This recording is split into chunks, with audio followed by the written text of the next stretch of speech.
เชียนเชพาเพื่อน030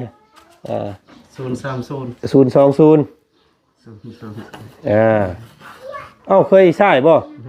โอ้คนเคยเบิ่งใช่980 12087โอเคนี่เบอร์บ่าวจันเด้อครับบ่ต้องตามใจผู้ใช้เด้ตามใจผู้ชื่อเนาะอันนี้เป็นชุดของน้องกระบาลน้องบัวบานเนาะใส่นอนกลางค่ำกลางคืนอันนี้ชุดของตะลุเนาะเบอร์8พี่น้องไงเนาะโอเคแล้วจังใส่เปลี่ยนกันกับเสือข่อยแล้วยันเสือมันเมื่อยได้เนาะใส่ตัวเดียวเนาะอันนี้เป็นเสือแขนยาวเวลาเจ้าไปเฮ็ดเวียกเนาะไปแกกล้วยเอาใส่เนาะแล้วก็มาอีกอันนี้กระสมขายาวใส่บุญโยเนาะใส่ยุพอดีบ่แม่เพิ่นว่าให้อันน่ะซื้อเนาะพอดีบ่พี่น้องก็เบิ่งโยให้ใส่เฮ็ดเวียกใส่ตัวนี้เอามันสบายน้อยบ่อ๋อมันพอดีเนาะเกิดแบบนี้เขาต้องใส่ฮัดไว้เนาะโอเคไม่ส่งไม่เลยมื้อนี้ก่อนสิกลับบ้านพี่น้องเอ้ยมีข่าวดีมาแจ้งน้องบัวบานกับน้องตะโลเพิ่นเนาะงบสมทบเพื่อนครบเรียบร้อยบาทนี่พี่น้องเอ้ยเนาะรุ่นน้ำกันว่าเพียงพอจังใดก็เบิ่งไปน้ำกันนี่แหละเนาะทุกพี่น้องเอาให้ยังกูกระเดียแท้อันนี้เนาะมักหลายๆเฮ็ดได้สิกินเบิดอันนี้เอาไปขายเอาไปขายตัวมันงามนี่เนาะเจ้าเอาไว้กินเอาไว้ขายแล้วเอาไว้ขายเอาเงินโอ้1 2 3 4 5 6 7 8 9 10คือโพดดอกอันนี้เนาะเอาพี่น้องไงเพิ่น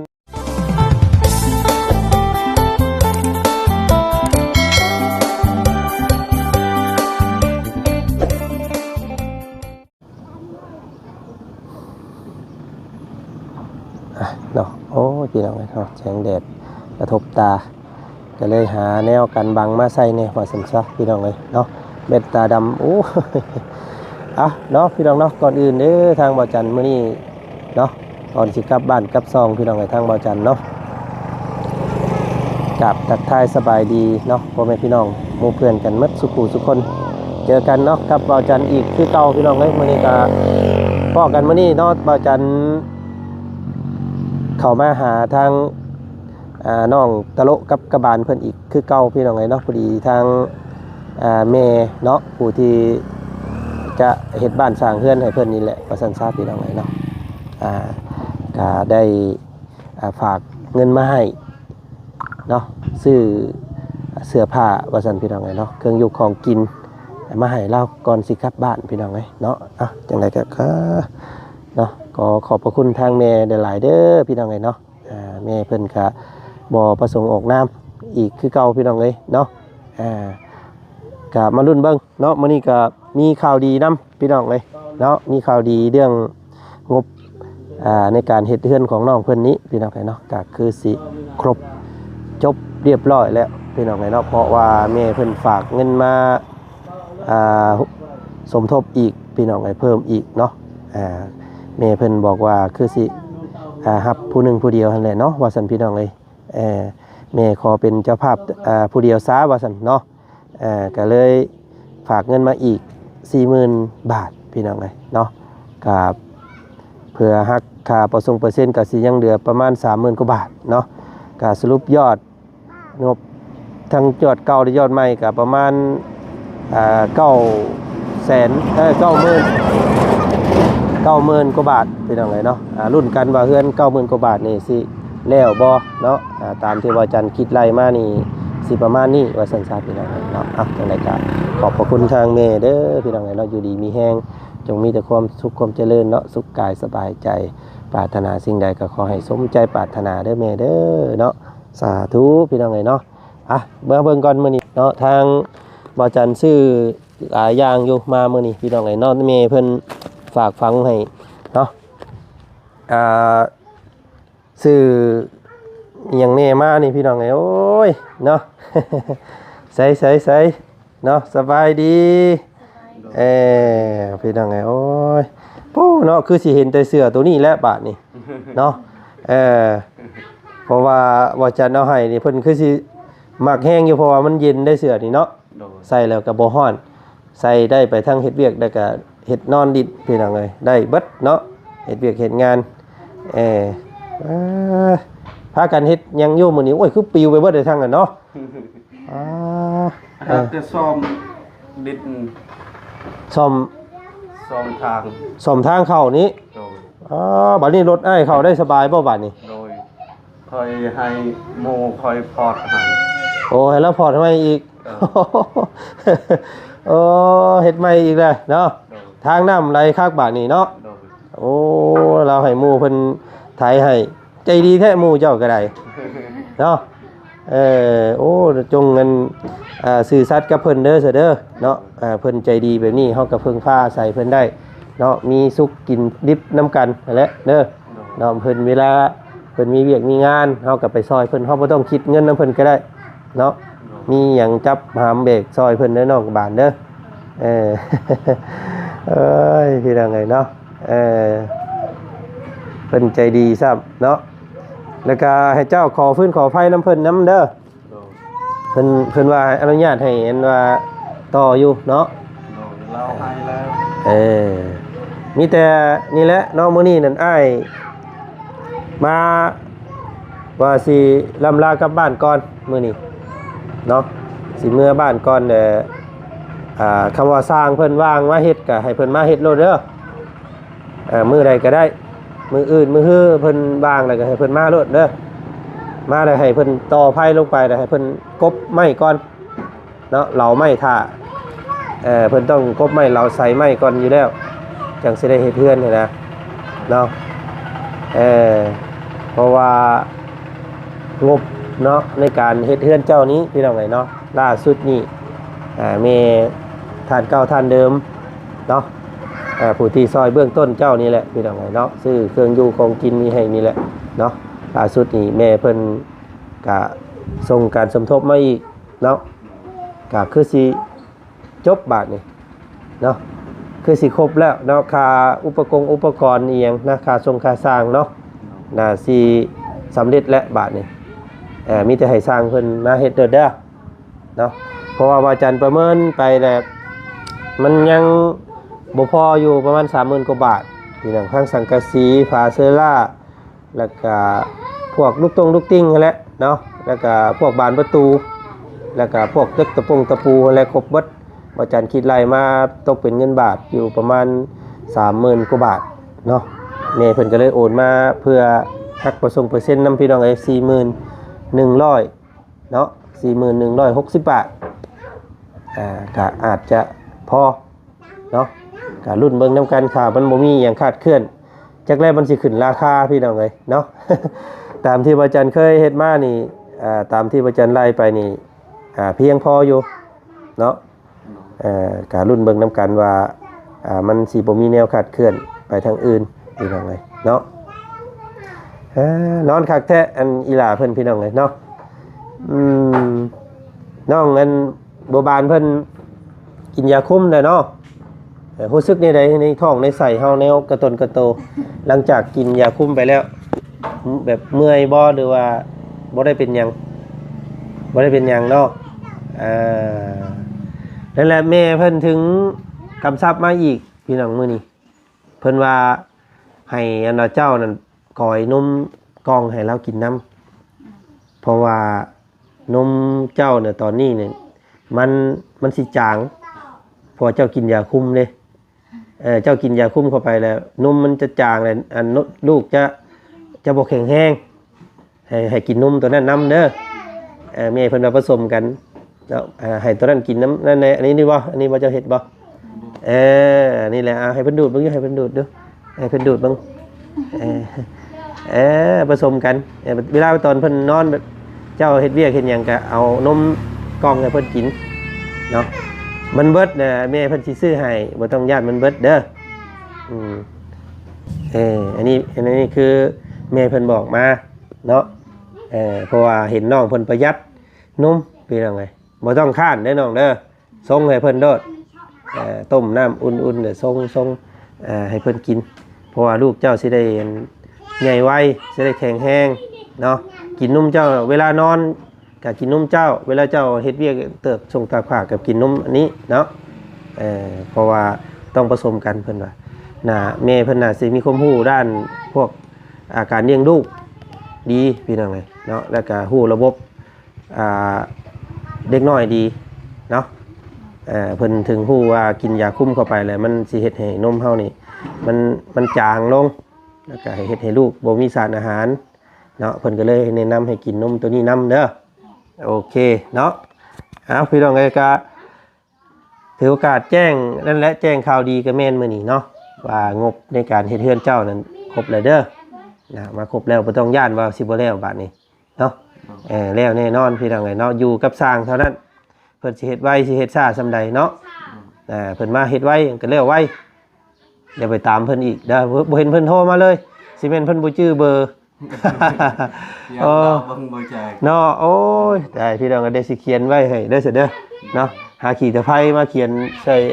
ขาเอาขีดตะไคร้มาอยู่เนาะสิเขียนเบอร์ไว้เผื่อมีหยังได้ให้โทรหาเด้อมาเขียนมึงโยเจ้าเขียนเป็นว่าเลข1เลข2เขียนได้เขียนแค่พาเฮือน030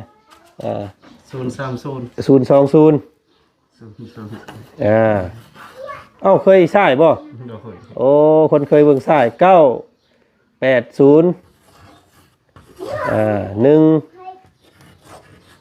2 0 8 7โอเคนี่เบอร์บ่าวจันเด้อคำว่าสร้างเพิ่นมาแล้วก็ให้เพิ่นโทรหาเลยให้เพิ่นบ่เข้าใจมองใดแต่ว่าให้เพิ่นกบไม้ท่าก่อนเนาะเพราะว่าอันหม่องตั้งแบบอันหม่องบอนมันน่ะเดี๋ยวบ่าวจันสิพามาเฮ็ดเนาะว่าปิ้นหน้าไปแบบใดเนาะมันจังบ่ผิดขั้นตอนนี้ให้เพิ่นกบไม้ใส่ไม้ท่านั่นแหละเนาะกบเสากบอันไม้อีหยังท่าก็ประมาณ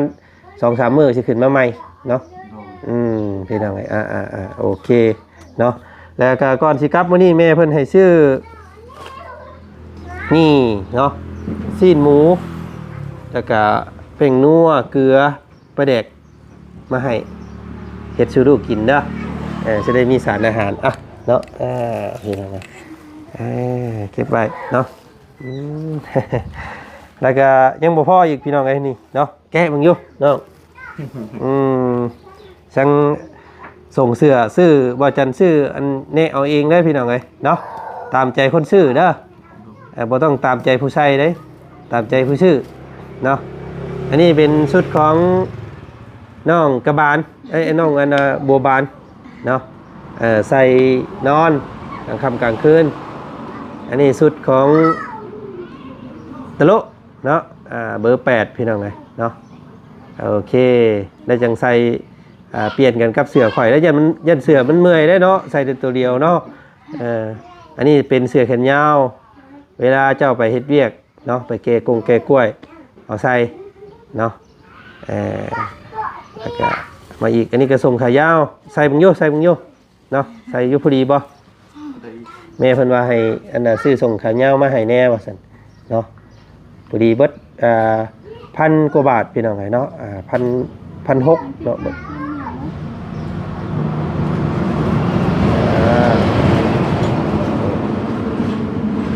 ปุ๊บชอบบาทนี่พี่น้องไงรอปานยังบาทนี่ส่งขายาวเสื้อขายาวเนาะเฮ็ดปุยลุยอยู่พี่น้องเอ้ยโอ้เนาะใส่ออกมาอีกอันนี้เป็นส่งของน้องบัวบานเพิ่นเด้อนี่เป็นเกิบนี่เนาะใส่มึงยกเกิบพอดีบ่เอาเกิบใส่ก่อนเพราะว่าเห็นบ่มีเกิบใส่พี่น้องเอ้ยเกิดเจ้าของทานให้เลยเจ้าของห้านเพิ่นสิว่าให้โอ้ตั้งใจดีเด้หมู่เจ้านี่เนาะให้เบิ่งหั่นเราเห็นหมู่บ่มีเกิบใส่โอ้เราให้โอ้ใจดีดีพี่น้องเลยเนาะเข้ากันโนดกับส่งบาทจักจะพอดีบ่พอดีว่าจันซื้อมาเองเลยเนาะพอดีบ่พี่น้องเบิ่งอยู่หั่น ใส่เฮ็ดเวียกเอาใส่ตัวนี้เอามันสบายน้อยบ่ ตัวนี้ โอ้มันพอดีเนาะเกิดแบบนี้เขาต้องใส่ฮัดไว้เนาะโอเคถูกที่ตรงไหนเนาะ เอานางลงมาเบิ่งอีกน้องบุเบิดได้หันที่ตรงไหนเนาะอันนี้เป็นของอีหลานน้อยของอันเพิ่นให้ซื้อมาแต่อีหลานน้อยพี่น้องไงบ่ได้ให้ซื้ออันให้น้องๆทั้งนั้นเนาะซื้อมาให้2ชุดเด้ออีหลานน้อยเพิ่นเด้อนี่สีบัวบานเนาะสีบัวบานสีบานเย็นได้ใส่ให้เบิ่งในเด้อบ่ได้เด้อเนาะเสื้อน้องน้ำพลเพิ่น2โตเสื้อของน้องบัวบานเพิ่น3โตอันนี้ของน้องบัวบานของตะโลกะ2ชุดคือกันเอาไว้ใส่เนาะบัดนี้ คือการล่ำกับลำปองอันกับบ้านเบิ่งอยู่อันจักอยู่อันมักอยู่บ่เนาะบัวบานน้องโอ้ยพี่น้องไงเนาะใส่ได้อยู่บ่ก็ได้อยู่เนาะโอ้งามเนี่ยบาดนี่พี่น้องไงเนาะมื้อหน้าใส่ให้เบิ่งนี่เด้อเนาะได้ส่งได้เสื้อใหม่เสื้อใหม่ๆเลยได้นี่พี่น้องไงบ่ได้เอาเสื้อเก่ามาให้เด้อเนาะเสื้อใหม่ส่งใหม่เลยมื้อนี้ก่อนสิกลับบ้านพี่น้องไงมีข่าวดีมาแจ้งน้องบัวบานกับน้องตะโลเพิ่นเนาะงบสมทบเพื่อนครบเรียบร้อยบาทนี่พี่น้องเอ้ยเนาะรุ่นน้ำกันว่าเพียงพอจังใดก็เบิ่งไปน้ำกันนี่แหละเนาะแต่ว่าบ่จันคาดคะเนไปก่อนว่าประมาณนี้น่าจะพอว่าซั่นซะเนาะถ้าว่างบประมาณนี้พอนี่ก็เฮือนหลังนี่สิเบิดอยู่ประมาณ 90,000 บาทเนาะ 90,000น้อยๆบ่ฮอดแสนถ้าว่าซำนี้พอนะแต่ก็ต้องเบิ่งน้ำกันอีกเนาะว่ามันสิอุปกรณ์มันยังมันสิขึ้นอีกบ่พี่น้องเอ้ย90,000 กว่าบาทเนาะทำให้น้องกันว่าอันนี้เพิ่นหาเองนี่ก็สิได้ง่ายอยู่บ่เนาะได้เนาะเพราะได้ซื้อข้าวแหละเนาะแต่ละมื้อตลอดชีวิตเรื่องบ่ได้เพิ่นอยู่กันบ่มีใครถ้าบ่มีแม่เพิ่นซอยเข้ามานี่เนาะ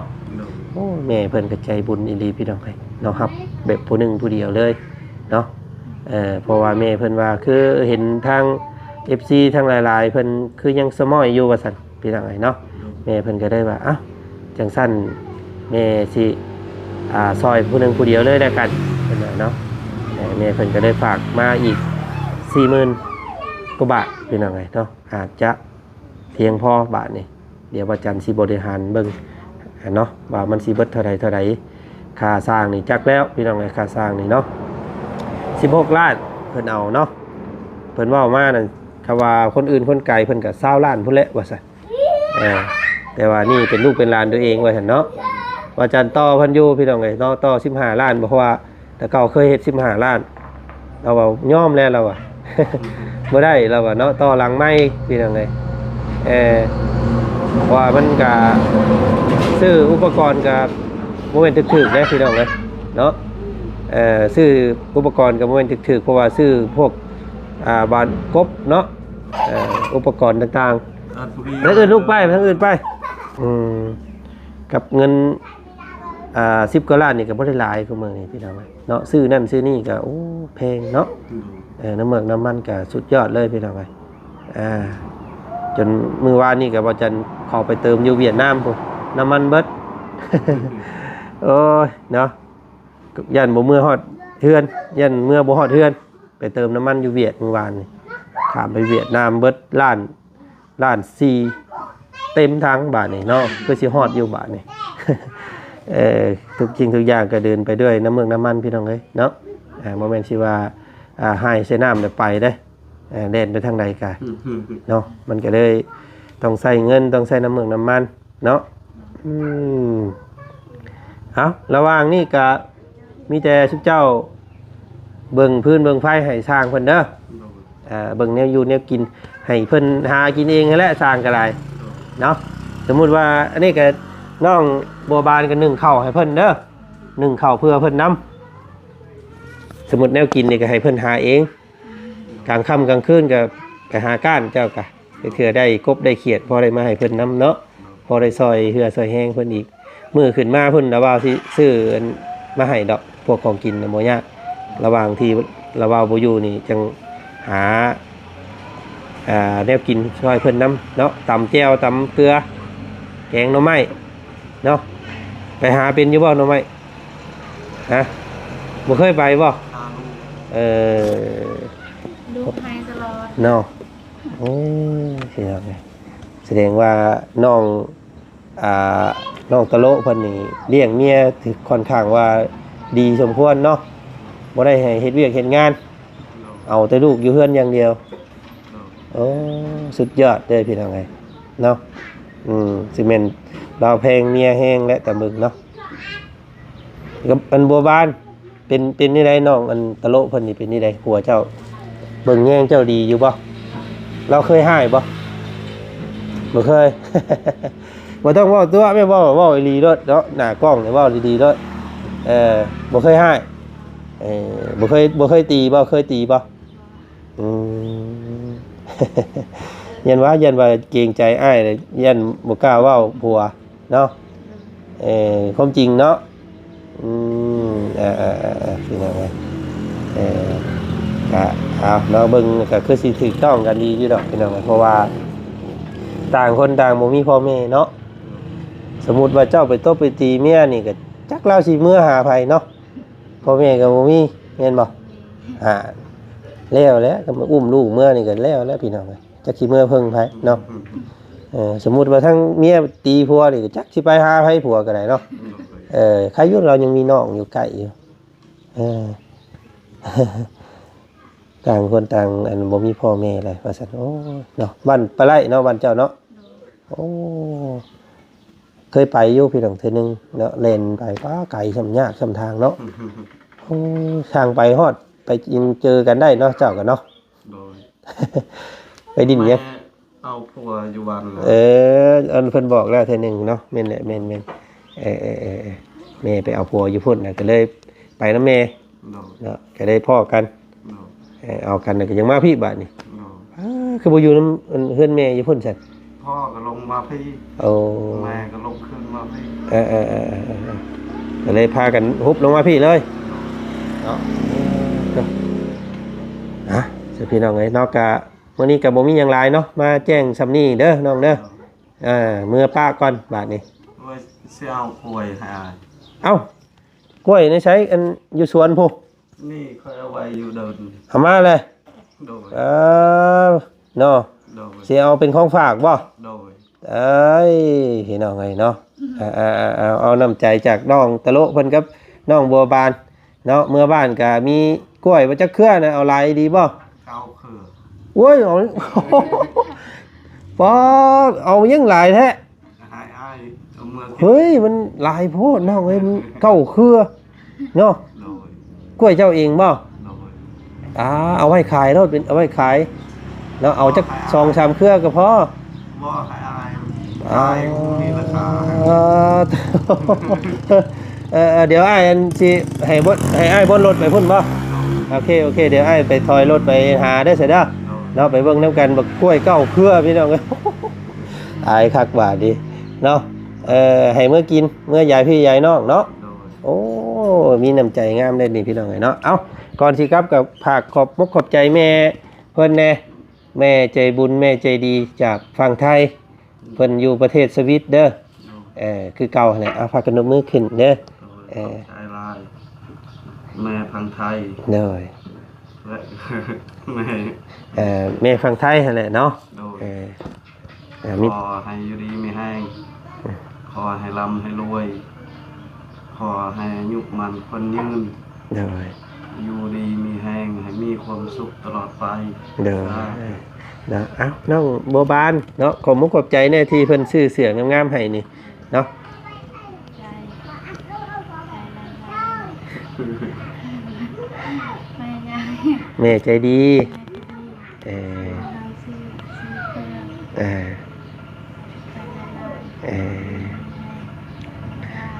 เออ บ่มีการปรุงแต่งได้พี่น้องไอ้น้องเพิ่นก็ได้เนาะคิดแนวใดก็เว้าไปแนวนั้นเนาะ อันนี้คือคำขอบใจแบบจริงใจแบบบ่ซ้ำออยบ่มายานเนาะพี่น้องเนาะบ่มีคำแบบเว้าเอาใจว่าซั่นซะน้องเพิ่นเว้าเป็นได้ซ้ำนี้เนาะ โอ้ยพี่น้องเอ้ยเอาเนาะก็ขอให้แม่เพิ่นอยู่ดีมีแฮงเนาะขอให้อายุมั่นขวัญยืนเด้อซั่นเนาะให้เป็นโฮมโพโฮมไส้ให้ลูกให้เต้าแบบนี้ตลอดไปซั่นเนาะสุขภาพปราศจากโรคภัยไข้เจ็บและพี่น้องเอ้ยเนาะสำคัญคือสุขภาพเนาะแข็งแรงเฮ็ดหยังมีหยังกินหยังแซ่บๆถ้าสุขภาพบ่ดีก็คือเก่านั่นน้องเนาะฉะนั้นแล้วอวยพรให้เพิ่นสุขภาพแข็งแรงแล้วกันเนาะโรคภัยบ่มีเด้อแม่เด้อเนาะ เอาไปซะเนาะให้ทั้งตะโลเพิ่นไปคนกล้วยขึ้นก่อนซะไปเบิ่งก่อนโอ้หลายดีบ่พี่น้องเนาะไปเด้อเนาะน้องกบาลเด้อเอาสบายดีเนาะเบิ่งลูกเด้อเบิ่งลูกเด้อเนาะทุกพี่น้องเอาให้หยังกูกระเดียแท้อันนี้เนาะมักหลายๆเฮ็ดอีได้สิกินเบิดอันนี้เอาไปขายเอาไว้ขายตัวมันงามนี่เนาะเจ้าเอาไว้กินเอาไว้ขายแล้วเอาไว้ขายเอาเงินโอ้1 2 3 4 5 6 7 8 9 10คือโพดดอกอันนี้เนาะเอาพี่น้องไงเพิ่นมีน้ำใจให้สันไว้เด้อสันเด้อเนาะโอ้เฮ็ดดีได้เด้อเมื่อฮอดมันจังสิบ่อันนั้นนี่พี่น้องเอ้ยเนาะมันจังสิบ่อันเหี่ยวนี่เนาะโอ้กล้วยฟูกล้วยใหญ่กล้วยงามเด้เดี๋ยวนี้ตัวนี้เพิ่นโล10โล1,000เนาะโล1,200คือกล้วยน้องเพิ่นเอามามื้อนั้นนั่นโลนั่นน่ะพี่น้องเอ้ยเอา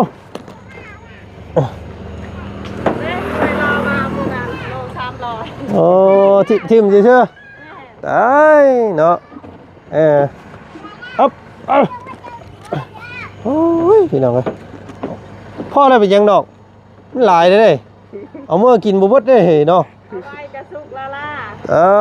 โจ้พี่น้องเอ้ยชักเขาจึงเอานำโอ้เดยเอาสันเอาเมื่อยายป้ายายดุ้งเนาะสบายดีไอ้สบายดีเด้อบ่าวเด้อเนาะโอ้เฮ็ดยังอยู่อันนั้นมุงหลังคาโอ้เฮ็ดหลังคาเฮือนให้เมีย เนาะโอ้เฮือนเรากับพี่น้องไงฝนตกมันก็เปียกบ่ได้นี่เนาะโอ้มาเบิ่งก่อนหน่อยนึงพี่น้องไงเนาะพี่อันนี้เฮือนนั่นว่าเจ้าของรถฟอร์ดเด้อพี่น้องเด้อเนาะเป็นโอ้โธ่เราสิเกาะมงเมียนคลองออกมานี่อีกเนาะลมมาทุกคนมันเปียกหมดพี่น้องไงเนาะทางบ่าวเพิ่นก็ใจดีพี่น้องเลยเนาะอันเห็นว่าน้องเพิ่นว่ามื้อนี้ว่าไปพอร์ตอันนั้นให้บ่พอร์ตทางเข้าให้อีกโอ้ยขอบใจหลายๆเด้อเนาะต้องเป็นหมู่ที่ดีต่อกันนี่ดีนี่พี่น้องเอ้ยเนาะพี่มาเพิ่นอันพอร์ตทางให้ว่าซั่นเบิ่งก่อนเนาะ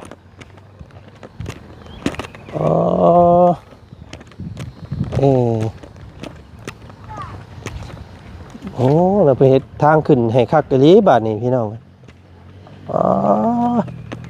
แกนั่นแกนี่มาสบายเลยบาดนี้เนาะพี่โตน้ำมาก็ให้มันไปพี่เลยบาดนี้เนาะน้องเนาะคักหลายมีแต่เจ้าบ่ให้มันบ่ให้มาข้างนี่เนาะน้ำนี่มีแต่ให้เพิ่นมาได้ให้ไปพี่เลยโอ้คักเด้อบาดนี่พี่น้องเนาะโอ้คำว่าจ้างนี่ก็เบิดเป็นล้านเพิ่นเด้นี่ เพิ่นเฮ็ดให้ซื่อๆบ่ใจดีแท้อันจะลืมขอบใจเพิ่นเด้อเฮ็ดเวียกเฮ็ดงานอีหยังเพิ่นจับสังกะสีแบบนี้ก็มาเฮ็ดซอยลาวเด้อนี่ไปยืนเด็กกินลาซอยลาวโลดเนาะโอ้ยพี่น้องเอ้ยเนาะเอ้าอย่าลืมเด้อเนาะซอยเวียกเราได้พี่น้องก็เกรงใจแล้วนี่โอ้เนาะเพิ่นเฮ็ดซอยเจ้าอีดีได้นี่พี่น้องเอ้ยจังไดก็มื้อนี้ทางอ้ายขอตัวลาก่อนเนาะขอบใจหลายๆเด้ออันกล้วยเด้อสมมุติว่าเจ้าขายได้จักพันขึ้น บ่ฮอด20,000 บัวโดพี่น้องเลยเนาะ ว้าเอาเมื่อให้กันคู่คนเพิ่นกินดีกว่าเนาะ โดย ขายกันบ่เป็นราคาพี่น้องเลยถือขนาดได้กล้วยอยู่พี่เนาะเอาเนาะเกรงใจน้องเพิ่นนี่เอาเงินให้น้องเพิ่นก่อนเนาะจักนั่นจัก4-50บ่ได้ซื้อกินเนาะอันนี้อันอ้ายเอาให้เด้อเนาะบ่เป็นหยังดอกบ่เป็นหยังอันนี้อันเจ้าก็เอาให้หลายโพดให้กล้วยก็เกรงใจได้ข่อยก็ได้เนาะ บ่เป็นหยังเลย เพิ่นละจะเฮ็ดเวียกซอยเพิ่นบัดนี้เด้อน้องเด้อจับอันน่ะยืนสังกะสงกะสีซอยลาวนี่เนาะอย่าลืมเด้อเนาะไปสะทางอ้ายขอตัวลาก่อนมื้อนี้พี่น้องให้พ้อกันใหม่อีกแล้วกันเนาะนั่นแหละพี่น้องเรียกซอย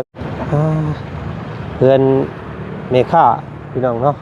เพื่อนเราก็ธุรกิจหลายอย่างอยู่แต่ว่านิ่นธุรกิจก่อนแต่ว่าบ่นิ่นอันนี้เนาะบ่นิ่นเพื่อนนี่นะเป็นกำลังเฮ็ดเพื่อนใหม่เอามือหน้ามือในสิมาดินน้ำเพิ่นใหม่อีกแล้วกันเนาะปีก็ซื้อพี่น้องซื้อทุกอย่างเนาะขายทุกอย่างเลย